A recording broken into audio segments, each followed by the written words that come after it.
My dear friends, Hindi ज्ञान महासागर channel में आपका स्वागत है। फ्रेंड्स, आज मैं आपको कक्षा 10 की हिंदी क्षितिज के प्रथम अध्याय जिसका नाम है सूरदास के पद के चौथे पद की व्याख्या करने वाली हूँ। तो चलिए शुरू करते हैं।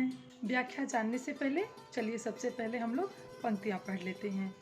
हरि है राजनीति पढ़ी आए, समुझी बात कहत मधुकर के, समाचार सब पाए। इक अति चतुर हुते पहिले ही, अब गुरु ग्रंथ पढ़ाए। बड़ी बुद्धि जानी जो उनकी, जोग संदेश पठाए। ऊधो भले लोग आगे के, परहित डोलत धाये।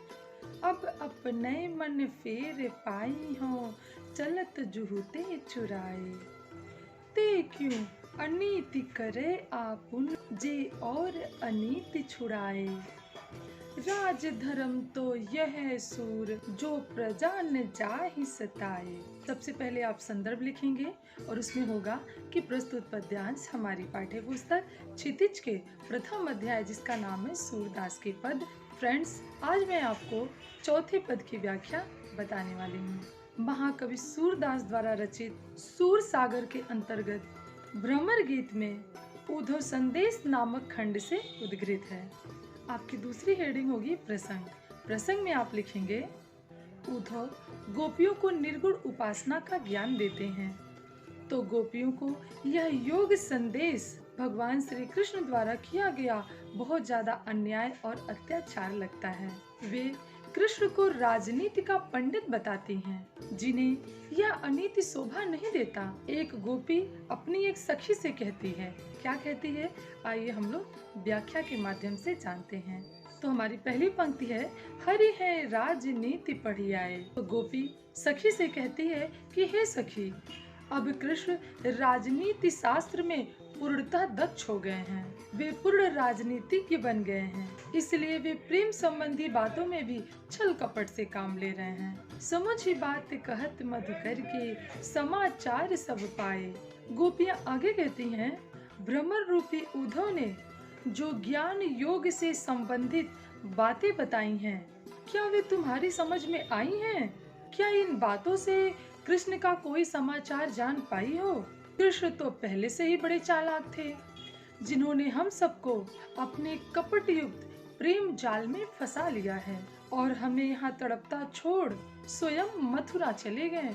और यही नहीं, उन्होंने अपनी विशाल बुद्धि और विवेक का परिचय देते हुए हम नारियों को योग उपासना का संदेश भेजा है। वस्तुतः यह उनकी मूर्खता है, जो हम युवतियों को योग का संदेश भेजा है। गोपियां आगे कहती हैं, उद्धव भले लोग आगे के, परहित डोलत धाये। गोपिका फिर अपनी सखी से कहती है, हे सखी, पहले के समय में यहाँ के लोग बड़े सज्जन हुआ करते थे, जो दूसरों की भलाई के लिए इधर उधर दौड़ा भागा फिरते थे। दूसरी तरफ उद्धव हैं, जो हम अबलाओं को सताने के लिए यहाँ भागे चले आते हैं। गोपिका आगे कहती हैं, अब अपने मन फेर पाई हो, चलत जुहुते चुराए। हम तो अपने कान्हा से बस इतना चाहते हैं कि मथुरा जाते समय जो हमारा मन वे चुपचाप चुरा कर ले गए थे, उसे लौटा दें। ते क्यों अनीति करे आपुन, जे और अनीति छुड़ाए।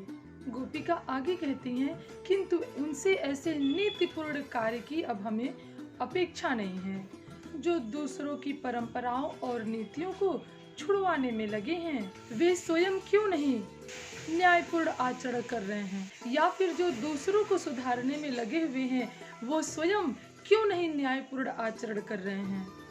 हमारी अपने प्रति प्रेम की निष्ठा को भंग करने वाला न्यायपूर्ण आचरण किस प्रकार कर सकता है?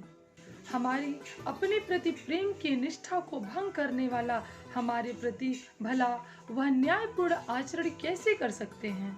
यहाँ गोपियाँ अत्यंत व्याकुल भी हैं, कान्हा से प्रेम भी करती हैं और कहीं न कहीं भगवान कृष्ण के इस तरह के आचरण से वो बहुत ही व्यथित हैं। किसी और पद में एक सखी ने तो यहाँ तक कह दिया था कि हे सखी, कान्हा तो इतने निर्दयी और स्वार्थी हैं कि मन लेहु पे देहु छटाक नहीं, यानी वो हमारा मन भर ले लेते हैं लेकिन देने के लिए छटाक भर भी नहीं देते।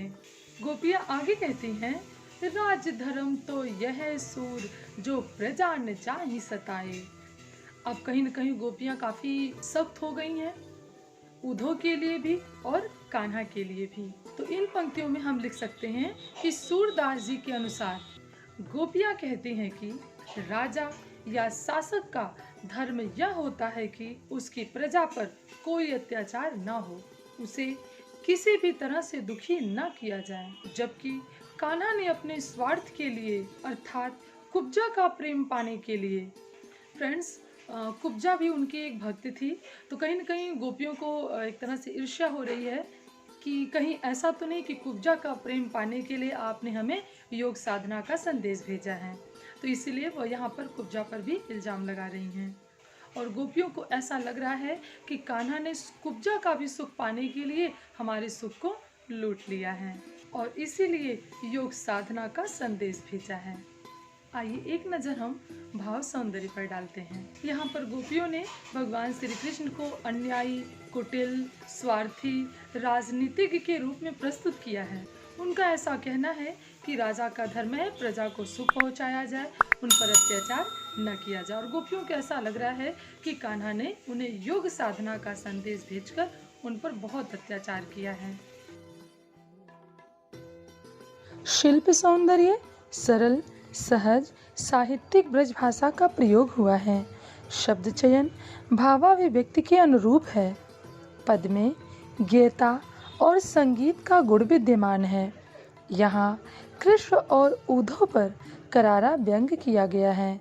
ते क्यों अनीति करे आपुन जैसे लेकर जो प्रजा ने जाहि सताए, लोकोक्ति का सजीव प्रयोग हुआ है। संपूर्ण पद में अनुप्रास अलंकार की छटा बिखरी हुई है।